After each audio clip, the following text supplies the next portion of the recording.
प्रिय मेरे छात्रों, मैं इसके भी पूर्व आप लोगों के समक्ष 2-4 वीडियो के द्वारा कुछ पाठ पढ़ाने का प्रयास किया है और इस वीडियो के माध्यम से आपके बीच मैं 2 चर वाले रैखिक समीकरण को पढ़ाने जा रहा हूं, जिसमें वज्र गुणनखंड विधि के द्वारा हम दिए गए समीकरणों को हल करेंगे। तो जैसा कि इसमें वज्र गुणनखंड विधि के द्वारा हल करना है, अतः यह वीडियो आपके लिए और भी महत्वपूर्ण हो जाता है। मैं इस वीडियो के माध्यम से आपको इस विधि को समझाने का प्रयास करूंगा, परंतु आपकी भी जिम्मेदारी है ढंग से समझें और पढ़ने का, सीखने का प्रयास करें। देखिए, हम इसके पहले भी 2 चर वाले रैखिक समीकरण का सामान्य सूत्र हमने आपको बताया है। मैं पुनः इसको बता रहा हूं। a1x plus b1y plus c1 equal 0। समीकरण फर्स्ट है। समीकरण second a2x plus b2y plus c2 equal 0। समीकरण सेकेंड। 2 समीकरण हमारे पास हैं, जिनमें a1, a2, b1, b2, c1, c2 value दी गई है और इसे पहचानने के लिए मैं पहले भी वीडियो बना करके समझा चुका हूं। फिर भी इस वीडियो के माध्यम से देखिए और समझिए। वज्र गुणनखंड विधि के द्वारा हम समीकरण कैसे हल करेंगे। यदि हमें वज्र गुणनखंड विधि से हल करना है तो सर्वप्रथम हम गुणांक b1, b2 को सर्वप्रथम एडजस्ट करते हैं, जैसा कि मैं यहां लिख रहा हूं b1, b2, फिर उसके बाद c1, c2, इसी प्रकार a1, a2 और लास्ट पुनः b1, b2। इसका मतलब सीधा सा है। b1, b2 से स्टार्ट करेंगे और b1, b2 से एंड कर देंगे, प्रारंभ और अंत। b1, b2, c1, c2, a1, a2, b1, b2 value निकालना है, x और y की सॉल्यूशन करना है, तो इसके लिए क्रॉस मल्टीप्लाई। यही विधि है वज्र गुणनखंड विधि। अब सर्वप्रथम प्रथम 2 गुणांकों के बीच में x, द्वितीय और तृतीय गुणांकों के बीच में y और अंत में 1। देखिए, थोड़ा सा और समझिए। यह समीकरण का सूत्र x के लिए हल के लिए, x के मान के लिए, y के मान के लिए हम सूत्र प्राप्त करने जा रहे हैं। तो ध्यान थोड़ा सा ये भी देना है, जैसा कि समीकरण यहाँ उदाहरण सेकंड में दिया गया है। c1, c2 बराबर चिन्ह के राइट हैंड में, c1, c2 बराबर चिन्ह के राइट हैंड में है और इस तरह से राइट हैंड में है, तो सर्वप्रथम हमें c1, c2 इन दोनों वैल्यू को, c1, c2 को बराबर चिन्ह के लेफ्ट हैंड में लाएंगे और बराबर के राइट हैंड में जस्ट यहाँ इस तरह से 0 होगा। जैसे इस 5 को हम इधर बाईं तरफ लाएंगे तो इसका चिन्ह बदल जाएगा माइनस। क्योंकि ये दोनों ही प्लस है और चिन्ह यदि प्लस है तो पक्षांतरण करने पर चिन्ह बदल जाता है, तो यहाँ माइनस चिन्ह आ जाएगा और यहाँ ये भी माइनस में आ जाएगा। इस तरह से हम सर्वप्रथम C1 C2 को बाईं तरफ लाएंगे और उसके बाद हम फार्मूले से x और y के मान को ज्ञात करेंगे। तो फार्मूला यहाँ पर यदि नहीं भी याद है तो उसके लिए इसी तरह से वैल्यू को एडजस्ट करके हम वैल्यू निकाल सकते हैं।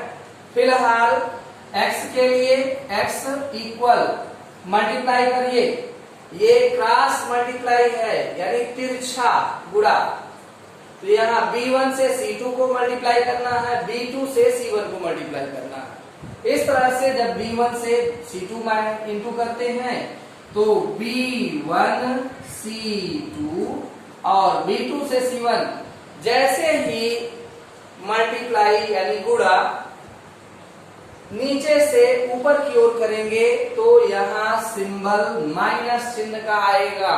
ध्यान रखिए, B1 C2 ये दोनों और B2 से C1 को मल्टीप्लाई करेंगे तो माइनस में आएगा। इस तरह से B2 C1 इक्वल y अपान C1 से A2, पुनः उसी तरह C1 A2, C1 और A2 का मल्टीप्लाई गुणा, तो C1 A2 C1 A2, और जब यहाँ नीचे से ऊपर की ओर मल्टीप्लाई करेंगे तो minus symbol C2 A1 equal 1 अपान A1 B2 और माइनस A2 B1।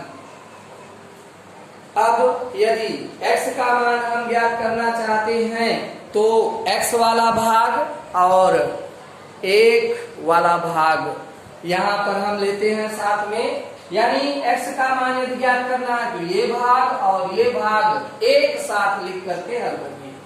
तो x अपान B1 C2 minus B2 C1 equal 1 अपान A2 B A1 B2 minus A2 B1। और यदि x का मान ज्ञात करना है तो पुनः इस वैल्यू को बराबर चिन्ह के दूसरी तरफ ले जाएंगे। तो जब दूसरी तरफ ले जाएंगे ये पूरी वैल्यू डिवाइड में है, बटे में है, आग में है। बटे का मतलब है भाग, और यदि भाग में है तो इस वैल्यू को बराबर चिन्ह के उधर ले जाएंगे, पक्षांतरण करेंगे तो यह गुणा में पहुंच जाएगा। तो इसका मतलब हुआ x का मान, x लेफ्ट हैंड में केवल रह जाएगा, राइट हैंड में ये वैल्यू जैसे जाएगी तो यहाँ भाग में या गुणा में आएगी, एक गुणा ये दोनों, तो एक से गुणा करेंगे यही पद आएंगे। इसका मतलब B1 C2 minus B2 C1 अपान A2 B1 minus A1 B2 minus A2 B1। इस प्रकार से x के लिए यह फार्मूला है। y के लिए भी फार्मूला जब लिखना है तो ये y पद और एक वाला पद लिखकर करेंगे, और डायरेक्ट मैं फार्मूला लिख रहा हूं। y बराबर हो जाएगा C1 A2, ये वैल्यू यहाँ इनटू में आएगी, तो C1 A2 minus C2 A1 अपान A1 B2 minus A2 B1। और इस प्रकार से यह फार्मूला है y। तो हम यहाँ पर वज्र गुणनखंड विधि से फार्मूला हमने प्राप्त किया। अब आइए हम यहाँ पर दिए गए उदाहरणों को इसी विधि के द्वारा हल करने का प्रयास करें। तो पहला यहाँ उदाहरण है, उदाहरण 1, उदाहरण 2, उदाहरण 3। तो हमें यह अनुभव होता है कि आप लोगों ने सूत्र को समझने का प्रयास किया और अब हम उदाहरण 1 उठाते हैं और सॉल्व करते हैं। देखिए, इस चैप्टर में इस तरह के क्वेश्चंस होंगे, एक समीकरण दिए होंगे और उसमें पूछेगा कि यदि समीकरण में अद्वितीय हल है तो हल कीजिए, अन्यथा नहीं हल करिए। तो हमें यह पहले डिसाइड करना होगा कि दिए गए समीकरण के हल किस प्रकार के हैं। और हल यहाँ 3 तरह के हमने बताया था। यदि a1 upon a2 is not equal to b1 upon b2 है तो अद्वितीय हल है केवल एक हल, और a1 upon a2 equal b1 upon b2 equal c1 upon c2 है तो इस समीकरण में अनेक हल है। और तीसरी कंडीशन है a1 upon a2 equal b1 upon b2 equal is not equal to c1 upon c2। तो यहाँ कोई हल नहीं है। और इस तरह से कंडीशन के द्वारा हम पहले जांच करेंगे कि दिए हुए समीकरण में किस प्रकार का हल है। जैसे कि पहला है उदाहरण 1 x minus 3y minus 3 equal 0 equation first. इसी प्रकार से दूसरा है 3x minus 9y minus 2 equal 0 equation second. देखिए, वीडियो को ध्यान से समझिए और समझने का प्रयास करिए। इसके एक एक एग्जाम्पल के थ्रू और वाक्यांशों के थ्रू कथन के अनुसार समझने का प्रयास करें किस तरह से हल किया जाएगा। तो पहले हमें जांचना है कि इसमें कैसा हल है। तो इसके लिए इस कंडीशन, तीनों कंडीशन को, कंडीशन फर्स्ट, कंडीशन सेकेंड और ये कंडीशन थर्ड, तीनों कंडीशन में से चेक करिए कि कौन सी कंडीशन इस दिए हुए समीकरण में है। तो यहाँ a1 इक्वल है 1, a2 इक्वल है a1 अपान a2 a1 अपान 3। इसी प्रकार से b1 upon b2 equal minus 3 upon minus 9, minus minus cancel, और इस तरह से 1 अपान 3। तो देखिए a1 अपान a2 इक्वल है b1 अपान b2 बिकॉज, क्योंकि दोनों जगह अनुपात जो आया है बराबर है। 1/3 अनुपात निकालेंगे, अनुपात बराबर है तो तीसरा अनुपात भी हमें ज्ञात करना पड़ेगा। और इस तरह से हम निकाल लेते हैं c1 अपान c2, और c1 की वैल्यू -3 और c2 की वैल्यू -2 कैंसिल हो गया, और इस तरह से प्राप्त होता है 3/2। अंडरस्टैंड?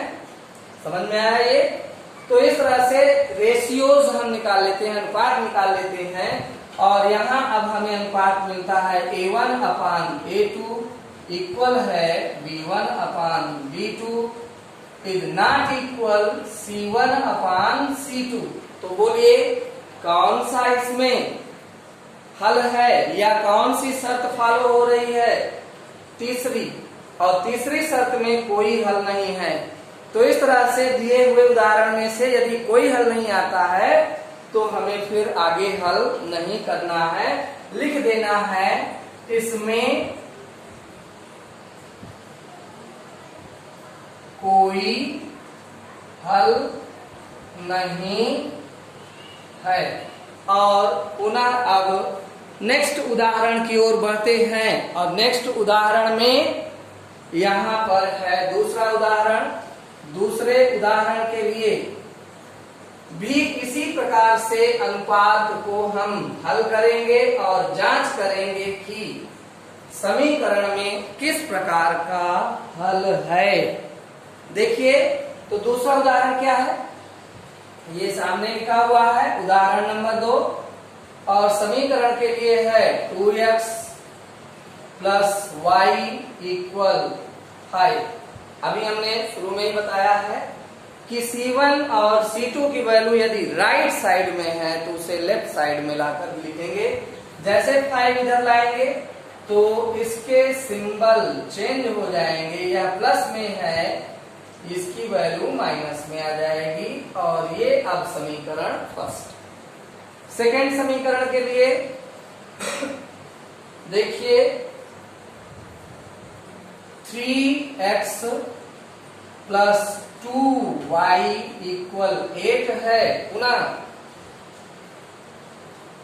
देखिए दूसरा समीकरण ये है और इसके लिए 8 को हम राइट हैंड में लाएंगे। प्रिय छात्रों, 8 इधर लाने पर 3x plus 2y minus 8 minus चिन्ह में आएगा और इस तरह अब समीकरण सेकेंड। इन दूसरे समीकरण में हम पुनः जांच करेंगे रेशियो से, अनुपात से। तो पुनः यहाँ पर हम लिखते हैं a1 अपान a2। तो देखिए पहले समीकरण में x का गुणांक a1, x का गुणांक दूसरे समीकरण में a2। तो इस तरह से हमें प्राप्त होगा 2 अपान 3। और b1 अपान b2 जब लिखेंगे तो b1 अपान b2 कहां पर है? y का गुणांक है b1 अपान b2। तो पहले समीकरण में y का गुणांक, यहाँ गुणांक में जो संख्या है वह यहाँ पर क्या है? यहाँ कुछ भी नहीं है, तो यहाँ पर गुणांक संख्या मानी जाती है 1। तो यहाँ 1 है। यदि कोई संख्या यहाँ गुणांक में y के साथ नहीं लिखा है तो वहां गुणांक संख्या होती है 1। और इस तरह से 1 और b2 की वैल्यू है 2। तो हम देख रहे हैं पहले दो अनुपात में ही ये दोनों अनुपात बराबर नहीं है, अर्थात a1 अपान a2 बराबर नहीं है b1 अपान b2। अतः यहाँ पर हम लिखते हैं a1 upon a2 is not equal to b1 upon b2। इसलिए इस समीकरण में अद्वितीय हल है, इसमें अद्वितीय हल है। अब इसे हमें हल करना है। तो हल करने के लिए वज्र गुणनखंड विधि का उपयोग करेंगे। इसके लिए सबसे पहले हमने सूत्र बनाते समय हमने बताया था कि b1 से स्टार्ट करेंगे और b1 और b2 से ही एंड कर देंगे। तो b1 यहाँ पर हमारे पास है 1, ऐसे 1 लिख लो। फिर b2 हमारे पास है 2 लिख दीजिए। फिर c1 हमारे पास है -5 और c2 हमारे पास है -8। पुनः देखिए अब b1 b2 c1 c2, अब a1 a2, a1 है 2 और a2 है 3। लास्ट पुनः एंड हम करेंगे b1 b2 से 1 और 2, फिर लास्ट ये भी 1 2, b1 b2 c1 c2 a1 a2 b1 b2। अब इसमें क्रॉस मल्टीप्लाई और ये x और ये y और ये a। यहाँ x अपान 1 गुणे ऋण 8। जब नीचे से ऊपर की ओर गुणा करेंगे तो पहले फार्मूले के अनुसार हमने बताया है कि नीचे से ऊपर की ओर गुणा करते समय माइनस चिन्ह, ये माइनस और ये है 2 इंटू ये है -5। तो माइनस संख्याओं को बराबर ब्रैकेट में रखिए जिससे मिस्टेक ना हो। अब ये है y अपान ऋण 5 गुणे 3। और फिर से नीचे से ऊपर की ओर गुणा करने के लिए पहले ये माइनस, फिर ये -8 और फिर इसके बाद ये 2। इस तरह से फिर 1 बटे 2 गुणे 2, नीचे से ऊपर की ओर गुणा करेंगे तो -3 गुणे 1। तो इस तरह से हमने values a1, a2, b1, b2 की वैल्यू हमने एडजस्ट कर लिया। अब देखिए पुनः यहाँ x बटे धन संख्या ऋण संख्या, देखिए धन ऋण चिन्हों का विशेष ध्यान देंगे, और यदि हम चिन्हों का ध्यान नहीं देंगे तो हमारा प्रश्न, हमारा सवाल रंग हो जाएगा। तो धन ऋण चिन्हों का विशेष ध्यान दीजिए। जैसा कि जानते हैं धन और ऋण का गुणनफल ऋण आएगा, और 8 एकम 8, और यहाँ ऋण का गुणा धन में बदल जाएगा, और 2 पंचे 10, और इसी तरह से y अपान ऋण धन का गुणा ऋण 5 तिहाई 15, ऋण का गुणा धन 8 दूनी 16, और इसी प्रकार से बराबर, और 2 दूनी 4, 3 एकम 3। पुनः यहाँ यदि हमें सॉल्व करना है तो इसके लिए अब हमने क्या बताया है कि यदि x का मान निकालना है तो x और 1 वाले पद को लिख करके हम सॉल्व करते हैं। तो यहां पर x अपान -8 + 10 इक्वल, ये है लास्ट 1 वाला पद, 4 - 3। देखिए 1 + 1 माइनस, संख्या घट जाएगी, तो x बटे प्लस माइनस विपरीत चिन्ह होने पर घटाएंगे, तो 10 में से 8 घटाने पर 2, और इधर 1 बटे 4 में से 3 माइनस करेंगे 1, और यदि x का मान निकालना है तो क्रॉस मल्टीप्लाई करो, x × 1 इक्वल 2 × 1, और इस प्रकार से x एकम x और 2 एकम 2। इसी प्रकार से y की वैल्यू निकालना है तो y बटे ऋण 15 धन 16, और बराबर में 1 बटे 4 ऋण 3, y अपान 1 इक्वल 1 अपान 1, और इस तरह से y इक्वल 1। इस तरह से हम दिए गए समीकरण को में पहले जांच करते हैं, यदि अद्वितीय हल आता है तो फिर वज्र गुणनखंड विधि से हमें हल भी करना है x और y के मान ज्ञात करना।